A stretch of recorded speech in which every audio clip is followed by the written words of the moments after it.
हम लोग ने बंगाल पढ़ लिया था नए राज्यों के उदय के अंतर्गत। अब पढ़ते हैं कि कैसे अवध पढ़ने से पहले कि जानते हैं कि कैसे आंसर लिखा जाता है। आंसर लिखने का प्रैक्टिस कैसे किया जाता है। तो एक क्वेश्चन है, जैसे भारतीय इतिहास में बंगाल में ब्रिटिश सत्ता की स्थापना तथा इसके महत्व की चर्चा करें। तो इस क्वेश्चन को हम कैसे लिख सकते हैं। तो इसके दो पहलू हैं, एक बंगाल में ब्रिटिश सत्ता की स्थापना, उसके बाद दूसरा बंगाल में ब्रिटिश सत्ता का महत्व पर चर्चा करें, स्थापना के महत्व पर। तो पहले 3 भागों में बांट लेंगे। पहले भूमिका लिखेंगे, फिर मुख्य भाग, फिर निष्कर्ष। भूमिका के अंतर्गत प्रश्न की जानकारी देंगे 25 से 30 शब्दों में। फिर मुख्य भाग में उसके जो पहलू हैं उसको लिखेंगे एक एक करके क्रमशः। जैसे कि पहला है बंगाल में ब्रिटिश सत्ता की स्थापना, तो ये लिखेंगे। और उसके बाद इसमें प्लासी का युद्ध और बक्सर का युद्ध हुआ था, इसको भी उद्धृत करेंगे। उसके बाद बंगाल में ब्रिटिश शासन की स्थापना का महत्व क्या है उसको लिखेंगे, इसके महत्व की चर्चा करें। फिर निष्कर्ष में आएंगे। निष्कर्ष में परिणाम को जोड़ते हुए निष्कर्ष लिखेंगे 20 से 25 शब्दों में। इसमें प्रभाव लिखेंगे, मतलब क्या होगा और उसके क्या प्रभाव पड़े भारत पे, वो लिखेंगे या ब्रिटिश सत्ता पे। और ये मध्य भाग 150 शब्दों में लिखेंगे। ये 200 शब्दों वाला क्वेश्चन था। मुख्य परीक्षा में अधिक अंक पाने के लिए क्या करेंगे। तो पहले प्रश्न को 2-3 बार ध्यान से पढ़ेंगे, प्रश्न की मांग को चिन्हित करेंगे और खंडवार विभाजित करेंगे। फिर प्रश्न के उत्तर को प्रश्न के अनुरूप क्रमशः लिखेंगे फ्लो में।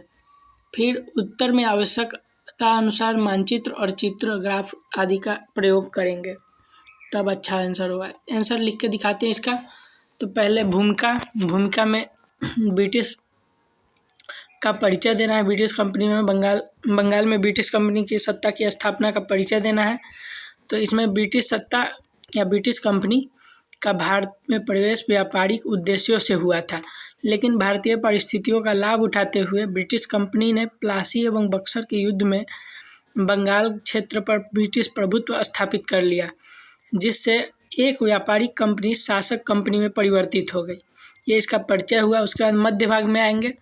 तो मध्य भाग में इसके 2 पहलू को लिखना है। पहला है ब्रिटिश प्रभुत्व की स्थापना या ब्रिटिश सत्ता की स्थापना। तो ब्रिटिश कंपनी द्वारा बंगाल में सिराजुद्दौला के विरुद्ध उत्पन्न वातावरण का लाभ उठाते हुए 1757 में प्लासी युद्ध में जीत दर्ज की और भारतीय क्षेत्र में यह अंग्रेजों की प्रथम जीत थी जो कि किसी भारतीय राज्य के विरुद्ध हुई थी। युद्ध में क्लाइव द्वारा षड्यंत्रपूर्ण तरीके से इसे जीता गया। इसके कारण इतिहासकार इस युद्ध को विश्वासघात का युद्ध भी कहते हैं। अंग्रेजों द्वारा 1764 ईस्वी में बक्सर का युद्ध लड़ा गया। इस युद्ध में कंपनी की सेना ने भारत के 3 महत्वपूर्ण राज्यों की सेना को पराजित कर दिया। 3 सेनाओं में मुगल शासक शाह आलम द्वितीय, अवध शासक शुजाउद्दीन तथा बंगाल के पूर्व शासक मीर कासिम सम्मिलित था। इसके बाद अंग्रेजों की इस जीत से भारत में ब्रिटिश सत्ता की मजबूती से स्थापना हो गया। इस युद्ध के पश्चात 1765 ईस्वी में इलाहाबाद की संधि हुई, जिसमें ब्रिटिश कंपनी को बंगाल के दीवानी अधिकार प्राप्त हुए और इस प्रकार भारत में आई व्यापारिक कंपनी का शासक कंपनी के रूप में रूपांतरण हो गया। फिर आता है बंगाल में ब्रिटिश सत्ता का महत्व, प्रभुत्व का महत्व। तो बंगाल में विजय से भारत में ब्रिटिश कंपनी को शासकीय अधिकार मिल गए। इलाहाबाद की संधि के द्वारा कंपनी को बंगाल में दीवानी अधिकार प्राप्त हुए। दीवानी अधिकार का प्रयोग करते हुए रॉबर्ट क्लाइव ने बंगाल में द्वैध शासन की स्थापना की। कंपनी की शक्ति का विस्तार, जिससे कंपनी का विस्तार हुआ शक्ति का, जिससे कर्नाटक युद्ध जीतने में भी उसको मदद मिली और कंपनी की आय बढ़ गई, जिससे सेना और प्रशासन का सुदृढ़ हो गया और मजबूत हो गया। और कंपनी के द्वैध शासन ने भारत के औपनिवेशिक शासन को प्रारंभ किया, जिससे भारतीय व्यवस्था पर ब्रिटिश कंपनी का वर्चस्व स्थापित हो गया। ये हो गया मध्य भाग।